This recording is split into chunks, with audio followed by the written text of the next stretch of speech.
Hello जी, नमस्कार। कैसे हैं आप लोग? उम्मीद करते हैं बहुत अच्छे होंगे और एक बार फिर से हम आपका अपने platform CHC competitive Hindi classes में बहुत बहुत स्वागत करते हैं।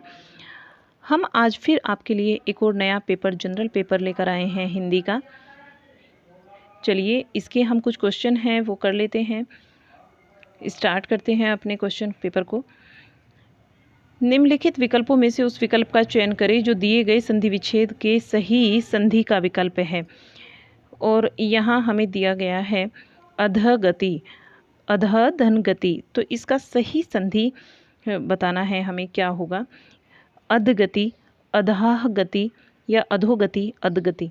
तो यहाँ जो ऑप्शन नंबर 3 है वो हमारा सही होगा, अधोधन गति, क्योंकि विसर्ग को यहाँ पर, विसर्ग को क्या हो रहा है? विसर्ग को ओ, और इसका सिंबल होता है ये। ठीक है, तो चलिएगा नेक्स्ट क्वेश्चन।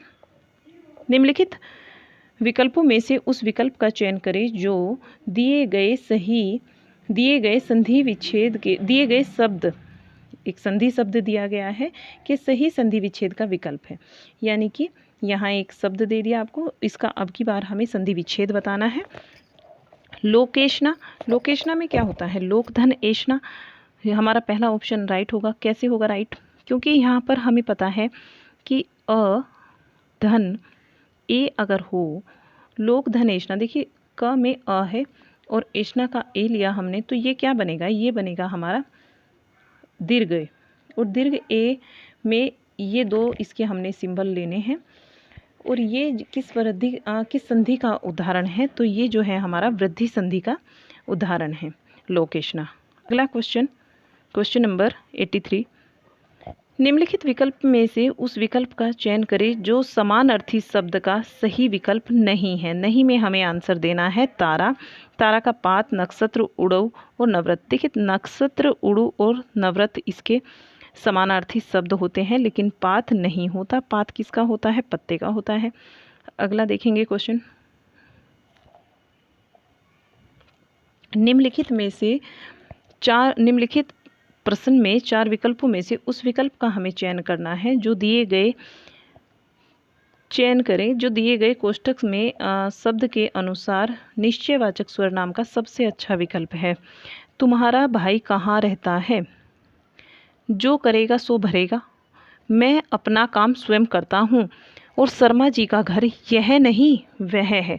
तो ये डी ऑप्शन जो है हमारा यहाँ पर बिल्कुल सही होगा, क्योंकि एक निश्चित तरीके से बताया गया कि यह घर शर्मा जी का नहीं है, वो वाला घर है उनका। ठीक है, तो नेक्स्ट क्वेश्चन यहाँ पर आता है, क्वेश्चन नंबर 85।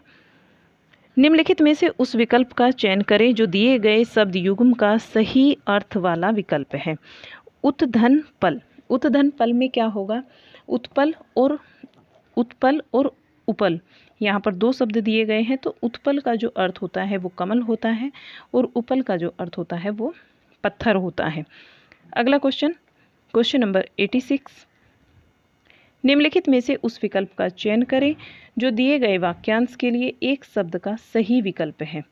जो न्याय को अच्छी प्रकार से जानता हो। न्यायिक, ये सही आंसर होगा इसका, न्यायिक। अगला क्वेश्चन। निम्नलिखित विकल्पों में से उस विकल्प का चयन करें जो दिए गए विलोम शब्द का सही विकल्प है। सुबोध, जिसको सुबोध और सुबोध का क्या होगा? कुबोध, दुर्बोध, अबोध या फिर दुर्जन। सुबोध का होता है दुर्बोध। सही आंसर दुर्बोध। अगला क्वेश्चन। निम्नलिखित प्रश्नों में से 4 विकल्पों में से उस विकल्प का चयन करें जो रिक्त स्थान के लिए उपयुक्त शब्द का सही विकल्प है।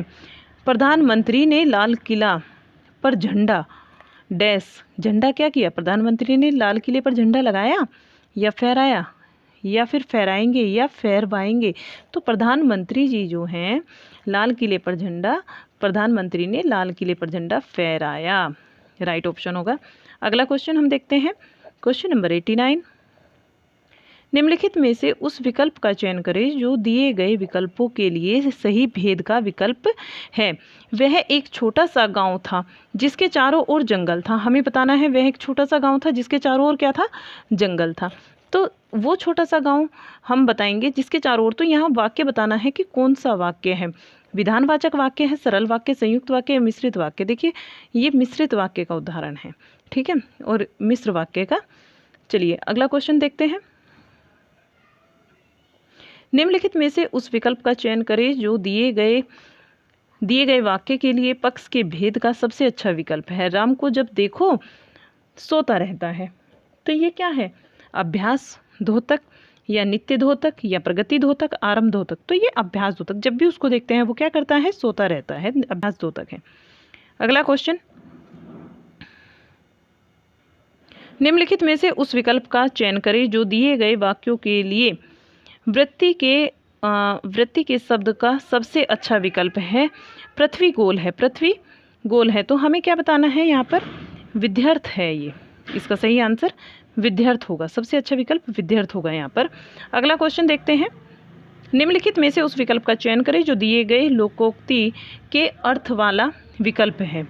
नो नगद ना तेरा उधार, जो चीज़ मिल जाए वही अच्छी। आंसर राइट आंसर होगा, जो चीज़ मिल जाए वही अच्छी। नेक्स्ट क्वेश्चन, निम्नलिखित विकल्पों में से उस विकल्प का चयन करें जो दिए गए मुहावरे का सही अर्थ वाला विकल्प है। सबज बाग दिखना, सबज बाग दिखना यानी कि ललचाने वाली बात करना, निकम्मा होना, हार मानना या अत्यंत प्रसन्न होना। तो यहाँ पर ललचाने वाली बात करना सही आंसर, ललचाने वाली बात करना। अगला क्वेश्चन, निम्नलिखित विकल्पों में से उस विकल्प का चयन करें जो सही विराम चिन्ह युक्त वाक्य वाला विकल्प है। सही विराम चिन्ह युक्त वाक्य वाला क्या है? विकल्प है। तो सही यहाँ पर होगा सी ऑप्शन, 3 ऑप्शन नंबर ठीक होगा यहाँ पर। यह तेरा व्रत है, यह तेरा प्रण है, तेरा कर्तव्य है ओ भारत, अपने आप को इस काम के लिए असमर्थ ना समझ। अगला क्वेश्चन, क्वेश्चन नंबर 95। निम्न में से उस विकल्प का चयन करें जो सही विराम चिन्ह युक्त वाला विकल्प है। हाँ ईश्वर, मेरे भाग्य में दुख ही दुख लिखा था, ये सही है। Question number 96 to 100 paragraph. हंसी भीतरी आनंद का बाहरी चिन्ह है। हंसी भीतरी आनंद का बाहरी चिन्ह है। जीवन की सबसे प्यारी और सबसे उत्तम वस्तु है हंसी। पुराने लोग कह गए, हंसो और पेट फुलाओ, जितना भी अधिक आनंद से हंसोगे उतनी ही आयु बढ़ेगी। एक यूनानी विद्वान क्या करते? यूनानी विद्वान कहते हैं कि सदा अपने कार्य को सीखने वाला हेराक्लिटोस बहुत कम जिया, परंतु प्रसन्न मन डेमोक्रिटस 109 वर्षों तक जिया। हंसी खुशी का नाम जीवन है, जो रोए हैं उनका जीवन व्यर्थ है। कवि कहता है, जिंदगी जिंदा दिली का नाम है, मुर्दा दिल क्या खाक जिया करते हैं। हंसी जो है वो शरीर को मन दोनों प्रकार रखती है। हंसी शरीर और मन दोनों को प्रसन्न रखती है। जो हंसी है वो पाचन शक्ति और रक्त को बढ़ाती है, साथ ही अधिक पसीना लाती है।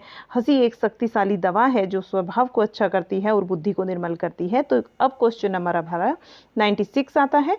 क्वेश्चन है, हंसी भीतरी आनंद को कैसे प्रकट करती है? भीतरी आनंद को बाहरी चिन्ह के रूप में प्रकट करती है जो जीवन में उल्लास और प्रसन्नता का संचार करती है। पहला ऑप्शन इसका ठीक होगा। अगला क्वेश्चन देख लेते हैं। पुराने समय में लोगों ने हंसी के बारे में क्या कहा था? पुराने समय में जो लोग हैं, लोगों ने कहा था कि हंसो और पेट फुलाओ, ये कहा था। बाकी ये सब चीज़ें जो लिखी हुई हैं कि जितना भी हंसोगे उतना ही दुख बढ़ेगा, ये गलत है। हंसना जीवन के लिए खतरनाक हो सकता है, ये भी गलत है। हंसने से दुख बढ़ेगा, गलत है। तो राइट ऑप्शन हमारा हंसो और पेट फुलाओ, ऐसा पैराग्राफ में कहा गया था। अगला क्वेश्चन हम देख लेते हैं। हंसने से क्या क्या लाभ होते हैं? हंसने से बुद्धि निर्मल होती है और स्वभाव को अच्छा लगता है। राइट ऑप्शन होगा ऑप्शन नंबर 1 लास्ट। और हमारा इसका जो नेक्स्ट क्वेश्चन है, लास्ट क्वेश्चन, इस गद्यांश का उचित शीर्षक क्या होगा? गद्यांश का उचित शीर्षक होगा हंसी आनंद का स्रोत है। तो यहाँ तक हमारे ये जनरल पेपर हो जाता है कंप्लीट 20 क्वेश्चन का। और अगर आपको हमारा ये वीडियो अच्छा लगा है तो इसको प्लीज़ लाइक कीजिए, अपने दोस्तों में शेयर कीजिए, चैनल को सब्सक्राइब कीजिए, जिससे कि हम आपके लिए एक और नया वीडियो लेकर आ सकें। एक और नई क्लास में हम आपसे मिलते हैं। चलिएगा, धन्यवाद, थैंक यू। हो गया, मैं बोल लो।